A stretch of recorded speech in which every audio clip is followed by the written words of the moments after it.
bonsoir, bienvenue donc à l'Étrange Festival pour cette séance un petit peu particulière. Particulière parce qu'il s'agit en fait d'un documentaire effectivement sur un film, mais sur un film qui parle du renouveau du cinéma fantastique espagnol.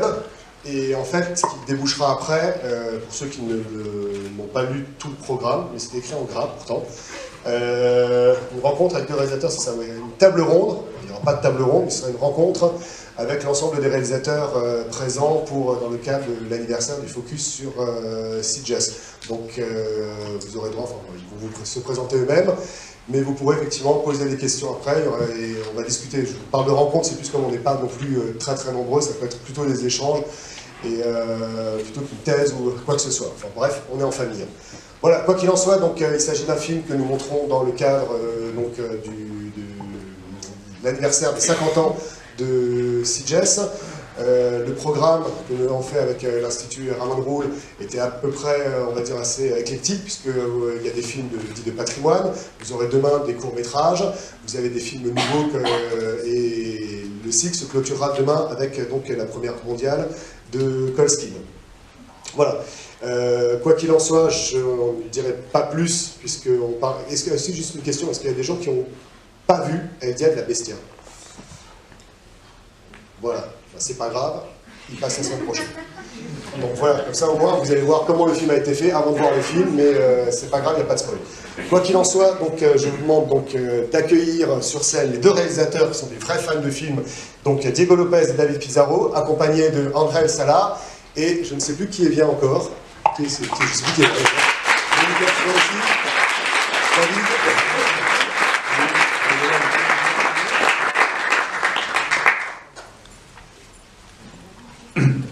Bonjour.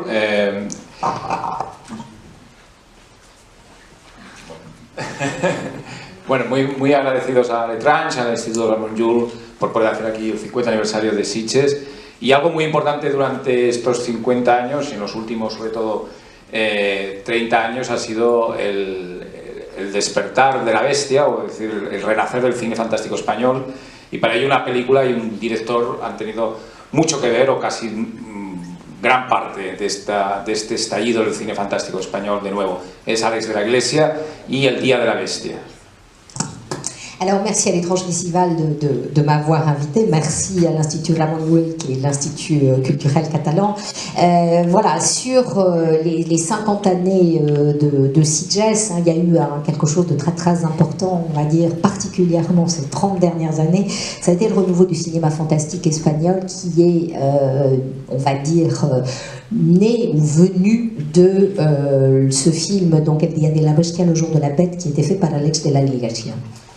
Para todos los que, para nuestra generación y para muchas otras, pero el Día de la Bestia significó el principio de algo nuevo, de algo que venía a corroborar algo que necesitábamos los cinéfilos y los amantes del cine fantástico en nuestro país. Alex de la Iglesia se ha convertido y continúa siendo uno de los referentes de nuestro cine, y eso es fundamental, y hoy había que empezar, y se está haciendo, a reflexionar sobre este hecho.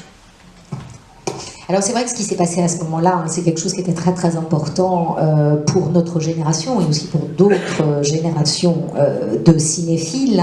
On avait besoin, je crois, de quelqu'un comme Alex de la Iglesia pour donner cette impulsion-là. Et en tout cas, il me semblait grand temps, quasi 30 ans après le film, de commencer à réfléchir sur ce qui s'était passé là avec ce film-là. Para todo ello, nada mejor que un documental hecho desde la cinefilia, hecho desde la experiencia de dos personas que conocen perfectamente el cine fantástico español y que han hecho ya muchísimos trabajos de referencia, desde fanzines, libros, trabajar en festivales, etcétera, como son el Diego López y el David Pizarro, David Perrado y Diego López, que van a hablar mejor del Herederos de la Bestia, que es el documental que hoy presentamos, que habla de ese mundo maravilloso que se creó en el cine fantástico español a partir de la película de la Iglesia. Así que os dejo con David y con Diego y Herederos de la Tierra. Alors rien de mieux pour parler de ce qui s'est passé à ce moment-là que deux personnes qui sont de véritables cinéphiles, de véritables fans et connaisseurs du cinéma fantastique, qui ont écrit des livres, qui ont travaillé dans un certain nombre de festivals. Donc effectivement, je vais vous laisser avec Diego Lopez et David Pizarro qui vous parleront beaucoup mieux que moi d'abord ce documentaire qu'on va voir et puis de ce qui a pu se passer, se jouer à ce moment-là. Bueno, en primer lugar, muchas gracias a todos por asistir. La verdad que es un honor para todos nosotros el estar aquí, ¿no? Y presentar este documental que ha significado tanto para el cine, bueno, un documental que rinde no deja de ser un homenaje a una película que ha significado tanto, ¿no? Para todos los amantes del cine y para el cine fantástico español. Alors d'abord, merci beaucoup d'être là hein, pour voir ce documentaire qui, de toute façon, est d'abord un véritable hommage à ce film qui a signifié tellement pour le cinéma fantastique espagnol. Bueno, como bien ha dicho Ángel, antes de que naciera el Día de la Bestia, hubo un espacio muy caótico, ¿no? Por problemas políticos en España y ciertas decisiones administrativas que dejaron un hueco, un vacío durante casi 20 años, ¿no? Que no se hacía cine fantástico.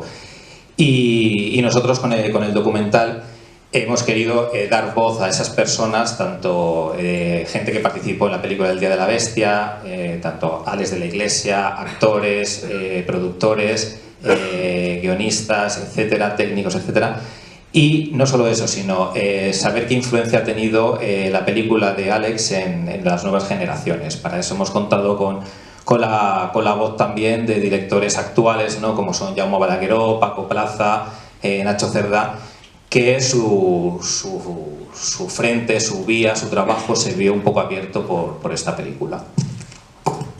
Alors c'est vrai qu'avant que le film d'Alex de la Iglesia ne soit fait, on était dans un espace très chaotique en Espagne pour des raisons politiques qui amenait bien sûr des décisions administratives particulières, ce qui fait que pendant une vingtaine d'années, il n'y a absolument rien eu qui se soit fait pour le cinéma fantastique. Et dans notre film, donc, on a voulu présenter et donner la parole à tous ces gens qui avaient participé au film d'Alex de la Iglesia, qui soient acteurs, qui soient toutes les équipes techniques, que ce soit le scénariste, ça c'est une chose, qui nous raconte un petit peu comment le projet était né. Et puis on a aussi souhaité donner la parole à une nouvelle génération de réalisateurs qui se sont vus ouvrir le chemin par ce film-là, des gens comme Jaume Balagueró, comme Plaza, comme Cerdo. Donc voilà, on a fait les deux choses. Bueno, y nada más, antes de dar voz a Diego, espero que os guste y sobre todo quisiera desde aquí, ya que es la primera proyección que asisto desde que ha pasado este fatídico hecho, que esta proyección sea un poco homenaje a la muerte de Terele Pávez, que falleció hace escasas semanas, así que, bueno, es una triste noticia para todos nosotros. Donc voilà, avant de donner la parole à Diego, mon co-réalisateur, c'est la première projection à laquelle j'assiste depuis un petit moment et je profite aussi de cette projection-là pour la dédier à quelqu'un qui nous a quittés il y a quelques semaines, qui s'appelle Terele Pávez. Bueno, primero de todo agradeceros a todos que estéis aquí viendo el documental de Herederos de la Bestia, agradecer también a Ramón Llull toda la labor que han hecho y la participación con el Festival de Sitges y el 50 aniversario, que llevamos ya trabajando 1 año y medio dando tumbos por medio mundo con este gran aniversario. La verdad que es un honor que Letrans también de alguna forma nos hospede, ¿no? Estemos aquí en el festival con ellos celebrándolo con una serie de películas que ayer presentaba Ángel, ahora con el documental o la película de Ariz que hemos visto hace un rato. Sobre Herederos de la Bestia, deciros un poquito comentando, ¿no? la jugada de lo que decía David, era algo que de alguna forma era necesario, ¿no? Yo creo que el cine fantástico de terror español en estos últimos años, y aquí en Francia, ¿no? Con una saga como REC, por ejemplo, o El Orfanato, donde hemos visto mucho escrito desde revistas como Mad Movies, que bueno, había cierto auge, ¿no? Cierto fanatismo incluso hacia el fantástico. Perdón.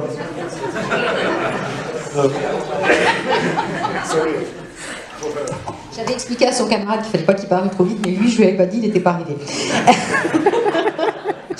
Donc voilà, d'abord, merci à vous d'être là, merci à l'Institut Ramon Llull qui nous a permis en fait de faire un demi-tour du monde avec ce film qu'on a présenté dans différents endroits.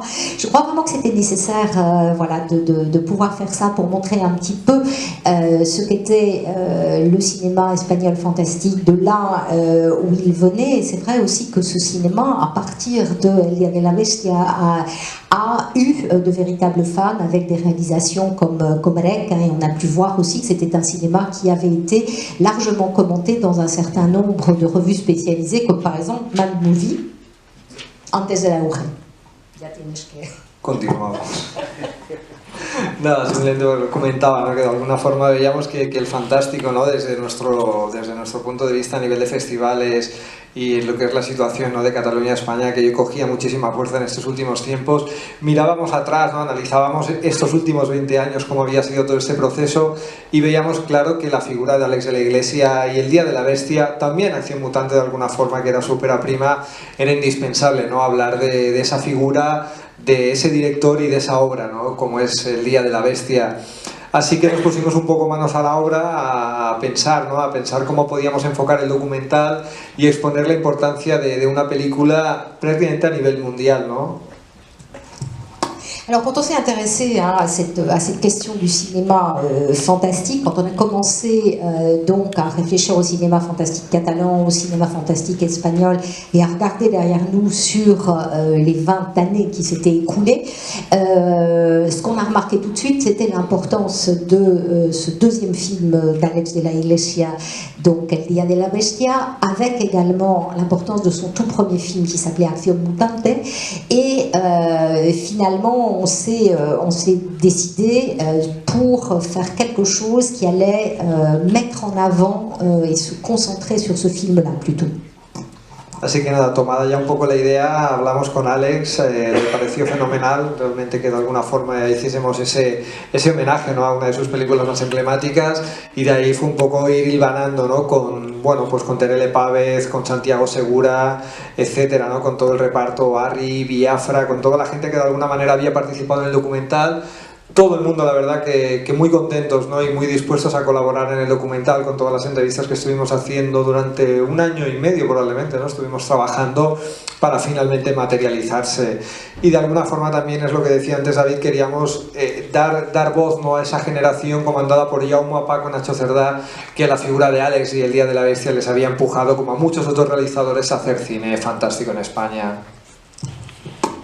Alors effectivement, quand on a parlé du projet à Àlex de la Iglesia, il a trouvé que c'était une très très bonne idée, il trouvait que c'était pas mal non plus de faire un hommage à son film qui était d'une certaine manière un film emblématique de ce qu'allait devenir le cinéma fantastique espagnol. Et puis quand on a contacté tous les gens qui avaient participé, hein, tout le monde a réalisé des interviews pendant à peu près 1 année et demie. Et puis comme le disait mon co-réalisateur, hein, c'est vrai qu'on a aussi choisi de donner la parole à tous les réalisateurs qui, à partir de la réalisation del Día de la Bestia, s'étaient sentis quelque part autorisés ou stimulés, hein, pour voilà, mettre le pied dans le cinéma fantastique et réaliser eux-mêmes, comme Balaguerro, etc. Nada, muchas gracias y que disfruten del visionado. Voilà, et ben, bonne projection et puis on se retrouve après.